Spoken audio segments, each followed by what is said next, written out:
Yeah, what do you want? You want to hear tales of my exploits? Of the wars I've seen and fought, the enemies I've seen die by my hand? Sure, I'll humor you. My name's Candaris, of the Mandalorian clan Ordo. I've been fighting across the galaxy for 40 of your years. For my people, it is the honor and glory of battle that rules us. It's through combat that we prove our worth, gain renown, and make our fortunes. The Sith came to us with an offer. To fight a worthy enemy in a battle that would be remembered forever. Win or lose, as long as the fight is worthy, then honor is gained. The glory at having triumphed over impossible odds is what drives us. If there's nothing at stake, your possessions, your life, your world, then the battle's meaningless. We Mandalore take everything we are and throw it into battle. It's the true test of yourself. The battle against death. Against oblivion. All life dies eventually. A true warrior is one who can beat it down whenever it raises its head. But times have changed now. The Mandalore clans have been scattered across the Outer Rim. The Republic is in decline, and the Sith Empire rises to take its place. The clans as they were aren't a threat, but the galaxy still fears us. Ha! People think we war out of spite or bloodlust. They don't understand, and fear that. We only wanted the challenge of the battle, and glory from it, win or lose. And we lost. But now I have no real challenges. Crushing Davik's enemies and the pathetic gangs in the lower city of Taris could not be considered the most glorious of tasks. When I think of the battles I've fought, the thousands I've killed, the worlds I've burned, I weep for my past. We will never again speak of this. We've got work to do, so let's get to it. You want another war story, huh?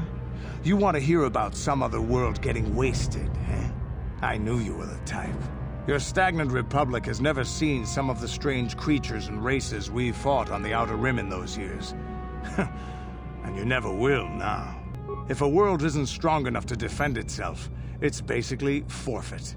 But this story is about something a little different. We were going through the asteroid fields of the Crispin system at the very edge of the galaxy, playing with the pirates and smugglers we found there.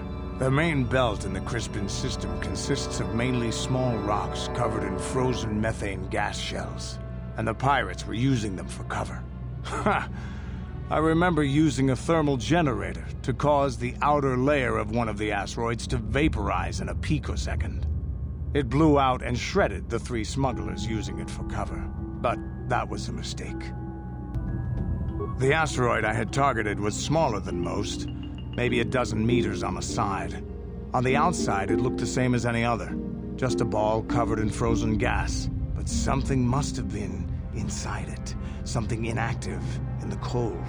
The heat of my blast might have triggered something or woken something up.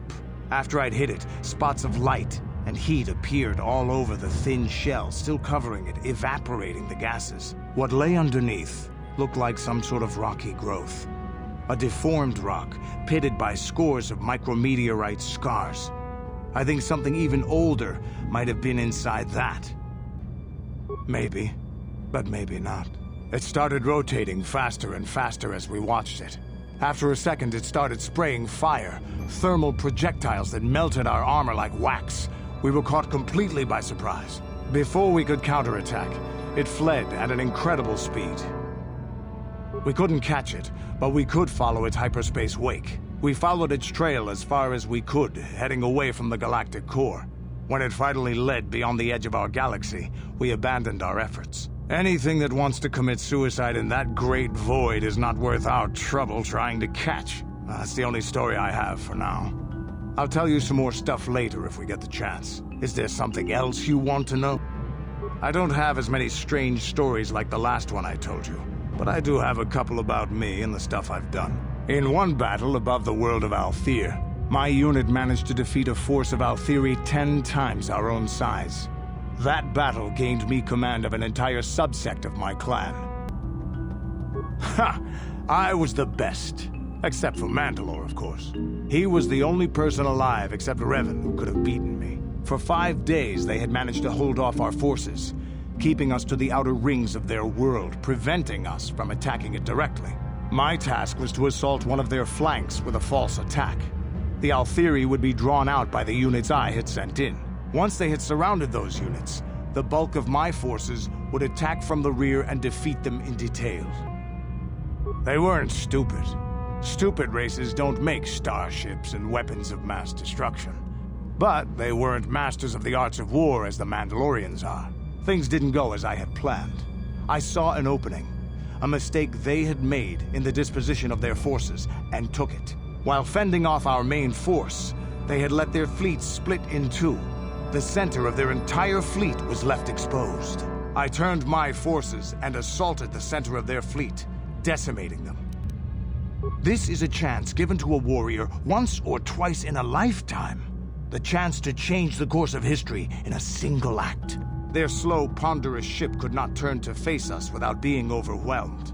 The command vessels were destroyed in seconds. Their ranks were thrown into chaos. It was amusing to watch the surviving ships scatter and flee. Several even tried to dive through the plane of the rings to escape us. They were shredded by the rings, or crashed into rocks, or were destroyed by our forces as we pursued them. Warriors do not flee from a battle if they are losing. They fight to the end, as we did against your Jedi Revan. Another time, maybe, I'll tell you about how the war with the Republic went. For now, let's just get on with things. Is there something else you want to know? Your choice. I'm here if you want something done right. Carth, you fought in the Mandalorian Wars, didn't you? We may have faced each other in combat. What battles were you in? I try not to think about my past battles too much. The horrors of war are something I'd rather not relive. The horrors of war? My people know only the glory of battle. I'm disappointed in you, Carth. I thought a warrior like you would understand. I'm not a warrior, I'm a soldier. There's a difference. Warriors attack and conquer, they prey on the weak. Soldiers defend and protect the innocent. Mostly from warriors. Nice speech. I bet you tell yourself that every night so you can sleep. But I accept who and what I am. I don't have to justify it with words. Victory in battle is my justification. Justification through victory. So what happens when you lose? You know, like you did against us. You had us outnumbered 5-1. You had more ships, more troops, more supplies, and the Jedi on your side. And we still made the Republic tremble before we fell. Nice speech. I bet you tell yourself that every night so you can sleep. I don't want to talk about this anymore, Candaris. The war is over. You lost. They were Mandalorian. Poachers, probably. They used stealth units to stalk their prey. Their kind were among the first to flee when the war turned against my people. Bloody cowards. I think I'll tell you a bit about the recent war we had with the Republic. That might be more familiar to you. The one where Jedi Revan beat my people. We started by conquering worlds outside the Republic. We did it quietly so the Republic wouldn't really know what was going on until it was too late. When we finally did hit the Republic worlds, they had no idea we were coming. We came in through 3 invasion corridors in adjacent sectors. Anyone who put up a fight, or wouldn't fight, was crushed. We razed whole worlds trying to provoke the Republic into fighting us. I don't particularly enjoy wiping out worlds for its own sake, but the cowardly tactics the Republic defenders used left us little choice. They had a choice not to fight. We meet the enemy wherever they are hiding and we wipe them out. A few cities is a small price to pay for a world. Hiding in the homes of civilians, using families as shields, thinking we would not use appropriate force on their bases inside major cities. They underestimated our resolve, and what measures are acceptable in war. Those who cannot defend themselves should not be around those who can in battle. If annihilating a city is the kind of power it takes to overwhelm a Republic shield device, then that's what we did. Necessary force to destroy all opposition.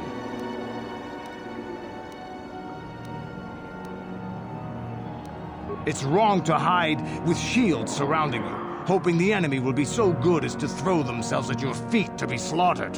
I have no time or patience for cowards. They deserve to be hunted down and exterminated like vermin. There was no honor in wiping them out like rats. But some of your forces did redeem the Republic in our eyes, especially later.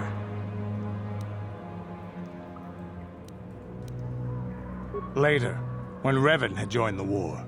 But we'll get back to that. We've wasted too much time already. Is there something else you want to know? Korriban is a Sith world, that's for sure.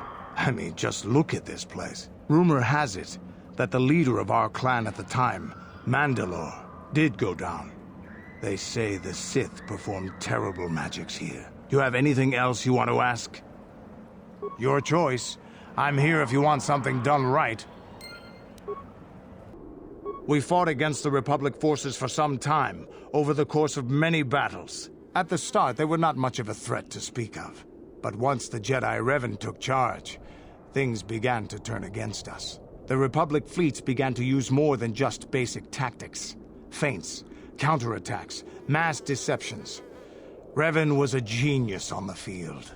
Revan abandoned worlds of their defenders so that others would be too fortified to strike, and was willing to make sacrifices in order to advance goals. And in the end, Revan proved too much for us. But it was close. So close. It looked like the entire galaxy was within our grasp. I still remember that final battle in the skies above Malachor 5. The two fleets filling the space around it, outshining the stars. It was not your ships, or your men, or your vaunted fight for freedom that won this, the final battle of the war. It was by the actions of one person, the Jedi Revan, that you prevailed. His strategies and tactics defeated the best of us.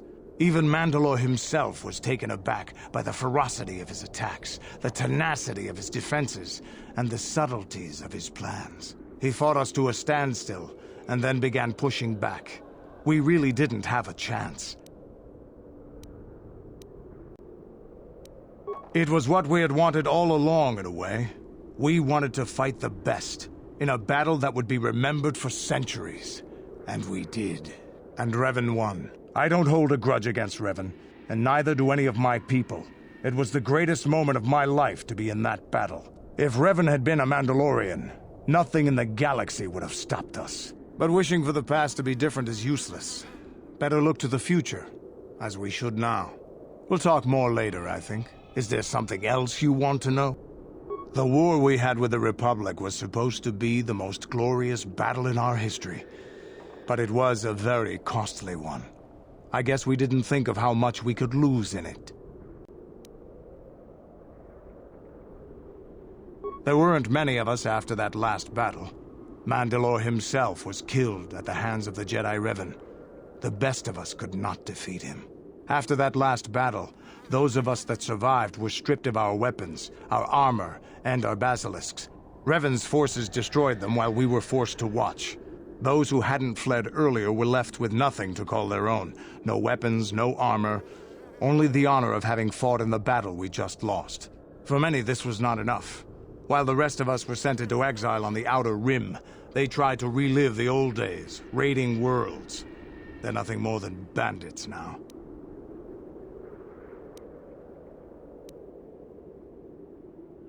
Yeah, I found word on Taris.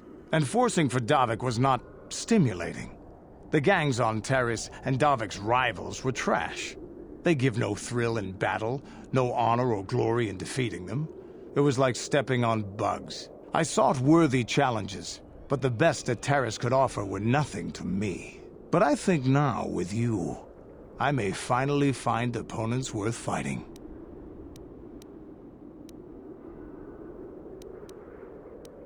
Maybe later I'll tell you more about what it was like to work for Davik. For now, though, we should get on with our lives.